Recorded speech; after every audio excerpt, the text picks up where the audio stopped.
네, 안녕하십니까? 오늘 말씀은 시편 117편에서 119편 8절까지 읽겠습니다.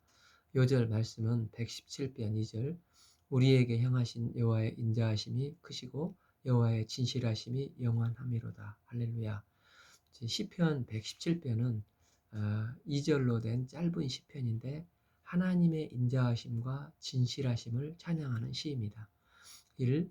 너희 모든 나라들아 여호와를 찬양하며 너희 모든 백성들아 그를 찬송할지어다. 그러니까 하나님은 나의 하나님이시지만 나의 하나님일 뿐만 아니라 모든 백성, 모든 나라의 하나님이시라고 말하고 있습니다. 우리가 이 하나님을 어떻게 하면 찬송할 수가 있습니까? 그분을 잘 알기만 하면 찬송할 수가 있는데 그분의 성품은 인자하심과 또한 진실하심이라는 것입니다. 2절 우리에게 향한 여호와의 인자하심이 크시고 여호와의 진실하심이 영원하리로다. 할렐루야. 하나님은 어떤 개념적인 하나님이 아니라 우리에게 향하신 체험적이신 하나님을 고백하고 있습니다. 인자는 그 인애로 결코 실패하지 않는 사랑이라고 할 수가 있습니다. 우리를 향하신 인자가 크시다는 것은 하나님의 사랑이 측량할 수 없을 정도로 크시다는 것입니다. 로마서 5장 8절 우리가 아직 죄인 되었을 때 그리스도께서 우리를 위하여 죽으심으로 하나님께서 우리에 대한 자기의 사랑을 확증하셨느니라 하셨습니다. 때문에 우리는 어떤 상황을 보고 그분께 나가는 게 아니라 다만 하나님의 크신 인자하신 성품을 따라서 사랑과 그분의 은혜를 보고 주님께 담대히 나가면 누구든지 다 용서를 받을 수가 있고 주님은 구원해 주십니다. 이사야서 1장 18절에 주홍 같은 죄일지라도 눈과 같이 희게 해주시고 진홍같이 붉은 죄일지라도 양털과 같이 희게 해주시는 분이시라는 것입니다. 그래서 세상에서 제일 큰 게 여호와의 인자하심이십니다. 어떤 죄인도 주님께 나가면 하나님은 헤세드, 인자하심으로 우리를 용서해 주시고 품어주시는 분이십니다. 또한 이 여호와의 진실하심이 영원하심이로다. 우리가 이게 진실하심이라고 했는데 이 하나님의 진실하심과 사람의 진실하심은 차이가 있습니다. 하나님의 진실하심을 말할 때 주로 약속의 말씀과 연관이 되어 있습니다. 하나님은 한 번 하신 약속을 절대 변개치 아니하시고 반드시 지키시는 신실하신 분이십니다. 민수기 23장 19절에서 하나님은 사람이 아니시니 거짓말을 하지 아니하시고 인생이 아니시니 후회가 없으시도다. 어찌 그 말씀하시는 말을 행하지 않으시며 하신 말씀을 실행하지 않으시랴. 하나님이 말씀하시는 것은 100% 이루어주시는 진실된 분이라는 것입니다. 반면 우리의 진실은 무엇입니까? 그것은 우리는 하나님 앞에 감히 설 수가 없는 자들입니다. 그렇기 때문에 우리가 하나님 앞에 부족하면 부족한 대로, 연약하면 연약한 대로, 또 죄를 지었으면 죄 지은 있는 모습 그대로 빈손 들고 주님 앞에 나가는 게 진실입니다. 하나님의 이 진실은 이제 약속의 말씀을 지키신 거라고 했는데 이 하나님의 진실과 나의 진실은 있는 모습 그대로 나가는 건데 이 두 가지가 만나는 게 기적이라는 것입니다. 왜 기적입니까? 이 더러운 손과 깨끗한 손이 만나 악수를 하면은 어떻게 됩니까? 더러운 손이 되지 않습니까? 마치 깨끗한 물들과 더러운 물이 만나면 물이 중간 더럽다 이런 게 아니라 더럽다고 하지 않습니까? 그런데 하나님의 거룩하신 손과 인간의 더러운 손이 만나면 인간이 깨끗해진다는 것입니다. 여호와의 크신 인자가 우리 가운데 임하고 여호와의 진실의 영원하심이 우리 가운데 임하여서 이런 믿음의 역사가 이루어지는 것입니다. 우리가 여호와의 인자와 영원하신 진실하심이 우리 가운데 충만히 임하기를 빕니다.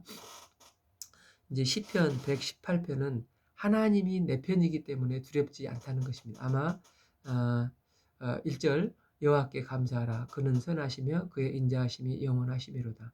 시인은 주님의 인자하심을 이제 체험을 했기 때문에 감사하라고 합니다.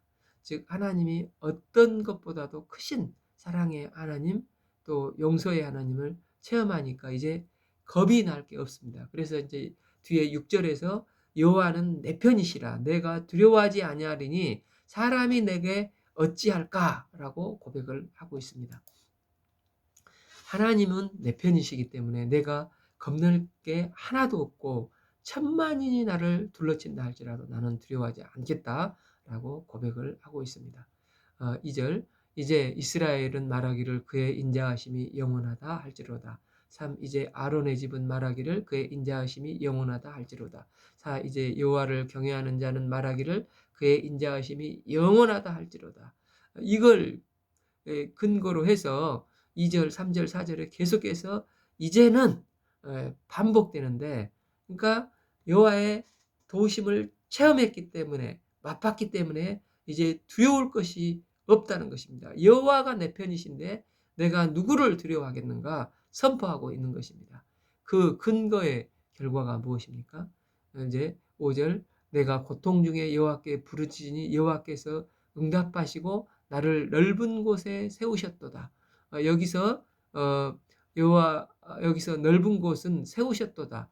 기도의 응답의 장소로 이끌어 주셨다는 것입니다. 즉 첫째 이제 우리가 기도를 하면 기도의 응답을 받았다는 것입니다. 7절 여호와께서 내 편이 되사 나를 돕는다 줄 중에서 계시니 그러므로 나를 미워하는 자에게 보응하시는 것을 내가 보리로다.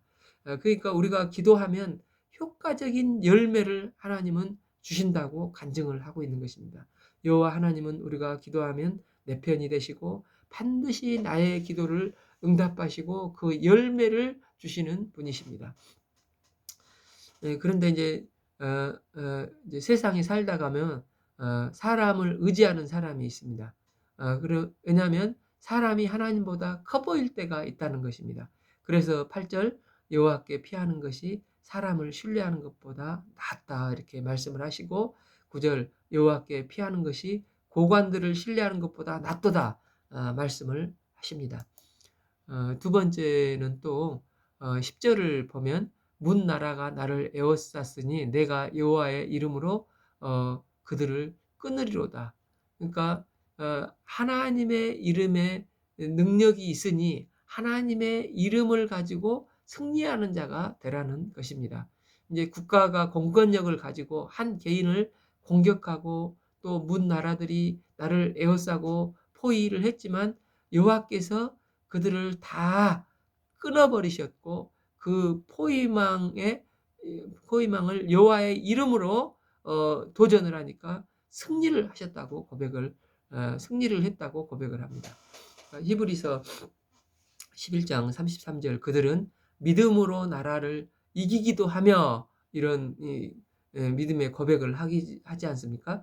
12절 사람들이 벌들처럼 나를 에워쌌으나 가시던 불같이 타 없어졌나니 내가 여호와의 이름으로 그들을 끊으리로다. 벌떼같이 덤빈다 할지라도 여호와의 이름으로 이긴다는 것입니다. 그러니까 영국 그 메리 왕은 저기 종교 개혁자 존 낙스가 이제 스코틀랜드에 복음을 전할 때 거기 그 스코틀랜드를 다 기독교인들을 죽이라고 했습니다. 그러나 그 존 낙스가 기도를 할 때 저기 메리 여왕은 저 존 낙스 한 사람이 100만 군대보다도 크다. 그러면서 죽었습니다. 이처럼 공권력을 가지고 덤빈다 할지라도 한 사람의 여호와의 이름을 의지한 기도의 사람이 있으면 그 사람이 이긴다는 것입니다. 이제 그 원래 본 시편의 전통 표제어에 다윗의 시라고 나와 있다고 하는데 사무엘상 17장 5절에 다윗이 골리앗과 싸울 때 너는 칼과 단창으로 내게 나오거니와 나는 만군의 여호와의 이름 곧 내가 모욕하는 이스라엘 군대의 하나님의 이름으로 내게 나가노라. 이렇게 골리앗을 무찔렀지 않습니까? 그러니까 우리도 이처럼 하나님의 이름을 들고 나가면 반드시 승리를 하게 된다는 것입니다. 설사 나라가 덤벼도 만군의 여호와 이름으로 그 나라를 깨뜨려 버리고, 설사 벌떼 같은 군대가 덤빈다 할지라도 만군의 여호와 이름으로 벌떼들을 물리치고, 또 골리앗이 덤비면 만군의 여호와의 이름으로 그의 이름의 능력으로 물리치고 승리를 할 수가 있습니다. 15. 여호와는 나의 능력이요 찬송이시요 또 나의 구원이 되셨도다. 시편 기자는 이 일을 자기 힘으로 했다고 하지 않고 주님이 나의 능력, 주님이 나의 찬송, 주님만이 나를 구원해 주셨던 분이라고 고백을 하고 있습니다. 진짜 하나님 편에 선 사람인지, 또 그래서 하나님은 내 편이시라, 이걸 고백할 수 있는 사람인지를 알 수 있는 것이 무엇입니까? 그것은 그 영광을 누구에게 돌리는지를 보면 알 수가 있습니다. 근데 시편 기자는 모든 영광을 주님께만 돌리고 있습니다. 19. 내게 의의 문들은 열지어다. 내가 그리로 들어가서 여호와께 감사하리로다. 20. 이는 여호와의 문이라 그 의인들이 그리로 들어가리라. 시편 기자는 지금 예배의 충만한 기쁨에 들어 있습니다. 그는 지금 예배 중에 구원의 문을 열고 들어가서 여호와 하나님을 만납니다. 하나님의 보좌 앞에 나가서 하나님께 감사 찬양을 돌려드리고 있습니다. 21절 주께서 내게 응답하시고 나의 구원이 되셨으니 내가 주께 감사하리로다. 22. 건축자가 버린 돌이 집 모퉁이의 머릿돌이 되었나니. 23. 이는 여호와께서 행하신 것이요 주의 눈에 기이한 바로다. 그러니까 아무 쓸모 없어서 건축자가 버린 돌이 집 모퉁이의 머릿돌이 되었다는 것입니다. 중동 고대 가옥들은 직각으로 꺾여지는 가옥으로, 사각으로 되어 있는데, 네 모퉁이에 제일 큰 돌을 넣어서 그 중심을 잡아준다고 합니다. 마치 이제 우리 가옥 구조로 보면 대들보, 기둥이라고 할 수가 있습니다.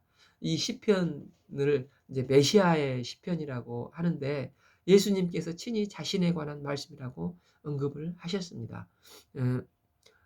이 말씀은 메시아 대신 예수님에 관한 말씀이시면서도 또한 우리에 관한 이야기이기도 합니다. 이 집 짓는 사람이 쓸모없는 돌 같은 내가 집 모퉁이의 머릿돌처럼 귀한 돌이 된다는 것입니다. 하나님께서 그렇게 쓰신다는 것입니다. 고린도 후서 4장 7절에서 우리가 이 보배를 질그릇에 가졌으니 이는 크신 능력을 하나님께 있고 우리에게 있지 아니함을 알게 하려 함이라.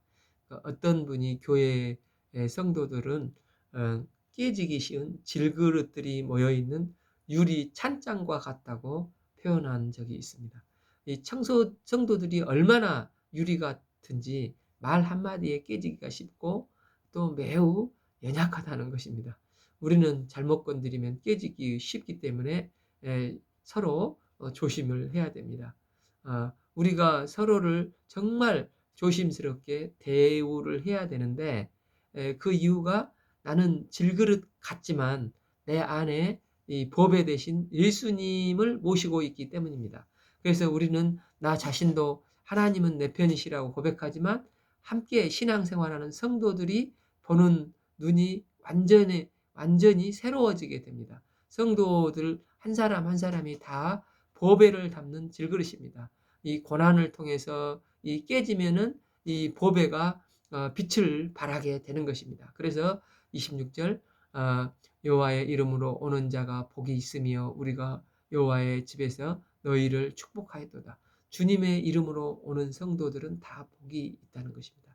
우리가 진정으로 주님을 내 편이라고 고백할 수 있으려면 주님은 살아계신 주이심으로 인격적으로 주님을 만나야 합니다.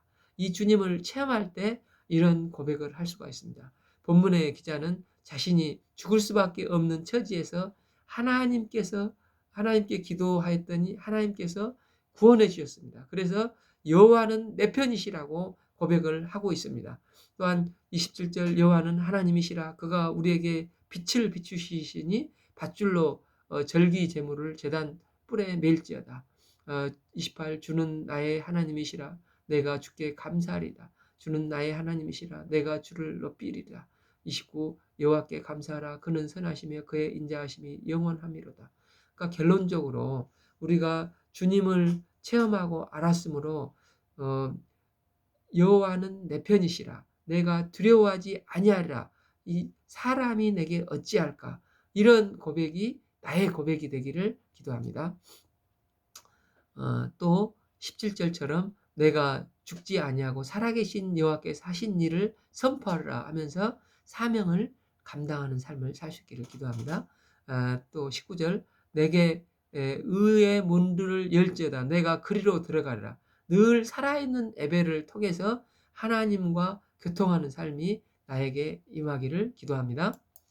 이제 시편 119편은 성경 전체를 통틀어서 이제 제일 긴 176편. 그러니까 이제 높은 산 중에 가장 높은 에베레스트 산의 꼭대기인 것처럼 전체를 통틀어서 176절이나 됩니다. 이 이유가 그 히브리어 알파벳이 이제 22개이지 않습니까? 이 알파벳 하나당 이제 8절씩을 넣었습니다. 그러니까 22 곱하기 8 하면은 76절이 되는 것입니다. 굉장히 긴 성경인데 이 긴 성경이 주제어가 말씀의 중요성을 강조하고 있습니다. 성경에서 제일 중요한 것은 말씀이기 때문입니다. 또 하나 이제 히브리어 알파벳으로 썼던 이유가 무엇입니까? 본시가 이제 아쿠르스틱이라고 하는 답관체로 쓰여 있는데 이는 그 다음 세대 아이들을 교육시킬 때 이 시편을 활용을 했다는 것입니다. 실제 이스라엘은 히브리어 이제 알파벳을 교육시킬 때 이 시로 그들을 가르친다고 합니다. 그러니까 요즘 그 마치 그 숫자송이라는 게임이 있지 않습니까? 그러니까 예를 들어서 1 하면 1초라도 안 보면 2 이렇게 초조한데 3초를 어떻게 기다리나 4 사랑해 사랑해 5 오늘은 말할 거야 이렇게 말하는 게 이제 답관체인데 이런 식으로 아이들에게 알파벳을 교육시키면서 하나님의 말씀을 처음에 이제 처음부터 말씀을 교육을 시키는 것입니다. 이 본 시편은 두 가지 목적이 있습니다. 첫째, 말씀이 최고로 중요하다. 또 이제 교육이 효과적이라는 것입니다. 또 22개의 알파벳으로 구성된 것은 모든 단어로 하나님을 찬양하라. 마치 계시록의 알파요 오메가이신 하나님. 그러니까 모든 것에 모든 것이 되시는 하나님. 즉 내 삶의 모든 부분을 통해서 하나님께 영광을 돌리기를 원하는 시라고 할 수가 있습니다. 전체 말씀 중에 핵심 요절이 105절 주의 말씀은 내 발의 등이요 내 길의 빛이니이다. 이제 우리는 옛날에 이제 초행길이 두려웠습니다. 그래서 이제 묻고 해서 겨우 찾아가지 않습니까? 그러나 이제는 내비게이션이 있어서 두렵지가 않습니다. 마찬가지로 하나님의 말씀이 있기 때문에 처음 가는 길이라도 말씀이 있어서 전혀 문제가 없습니다. 그래서 말씀을 믿고 의지하면 176절들이 하나님의 말씀이 얼마나 중요한가를 말씀해주고 있는 것입니다. 1절에서 8절까지는 알렙 첫 이제 A 알렙을 말씀하는데 말씀을 사랑하는 게 최고의 복이라고 묘사를 하고 있습니다. 행위가 온전하여 여호와의 율법을 따라 행하는 자들은 복이 있음이며 그리고 성경에 대하여 다양한 이제 여기에서 봐보면 이제 동의어가 나오는데 122절을 한 절 빼놓고 다 말씀이라는 표현이 그 안에 다양하게 표현이 되어 있습니다. 그래서 1절은 율법, 토라, 2절 증거, 3절 주의 도, 4절 법도, 5절 율례, 6절 계명, 7절 의로운 판단, 8절 다시 율례. 그러면서 성경의 동의어가 이게 저기 지금 첫 뭉치에만 이렇게 있는데 이게 아니라 176절 중에서 175개가 성경 말씀이 다양한 모습으로 표현이 됩니다. 이제 122절만 깜빡했는지 하나만 유일하게 빠져 있습니다. 그러니까 122절 주의 종을 보증하사 복을 얻게 하시고 교만한 자들이 나를 박해하지 못하게 하소서. 여기만 말씀에 대한 단어가 없고 나머지는 다 말씀의 동의어가 나와 있는 것입니다.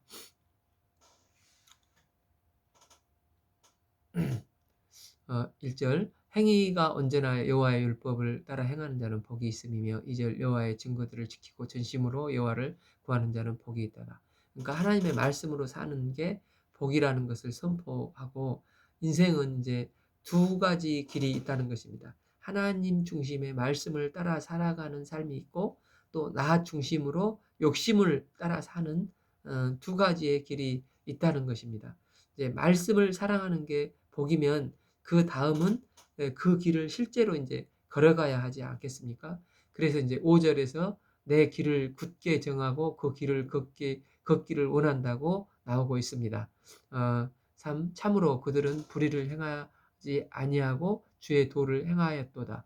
4절 주께서 명령하사 주의 법도를 잘 지키게 하셨나이다. 5절 내 길을 굳게 정하사 주의 율례를 지키게 하소서. 그래서 말씀의 길을 걷는 사람은 후회가 없고 부끄러움이 없는 것입니다. 6. 내가 주의 모든 계명을 주의할 때 부끄럽지 아니하리다.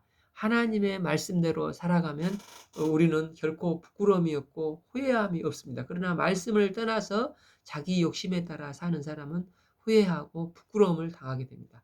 이 창세기 3장에서 인간이 말씀에 불순종했을 때 선악과를 따먹고 범죄 이후에 이제 서로 남 탓, 여자 탓. 창세기 2장에서는 이는 내 살 중에 살이요 뼈 중에 뼈로다. 이렇게 고백을 했는데 이제 여자 탓, 또 뱀 탓 이렇게 하지 않습니까? 이제 말씀을 따라가면 후회함이 없는데 이제 부끄러움도 없는데 말씀을 떠나서 자기 욕심대로 살면 결국 이처럼 후회하고 부끄러움을 당하고 결국은 망하게 된다는 것입니다.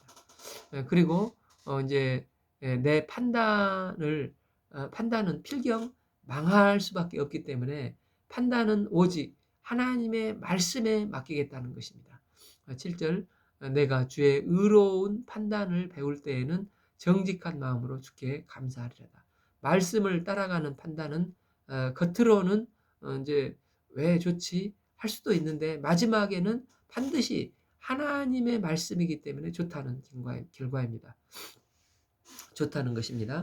그러니까 마가복음 13장에서 알곡과 가라지 비유해서 예수님께서 원수가 이게 가라지를 뿌렸구나 이렇게 하니까 제자가 이거 다 뽑아버릴까요? 그게 이제 이 상식적인 것 같아서 그랬는데 예수님께서는 뽑지 말라고 하지 않습니까? 그러니까 왜 알곡과 가라지가 이제 뒤엉켜 있기 때문에 가라지를 뽑다가 알곡 뿌리까지 뽑혀버릴 수가 있다는 것입니다.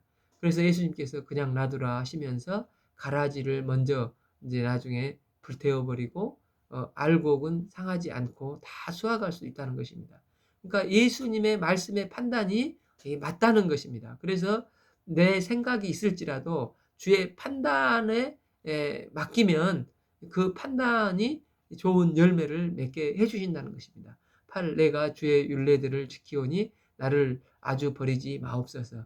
이게 이제 첫 번째 이제 뭉치입니다. 오늘 말씀은 117편부터 119편 8절까지 읽겠습니다. 감사합니다.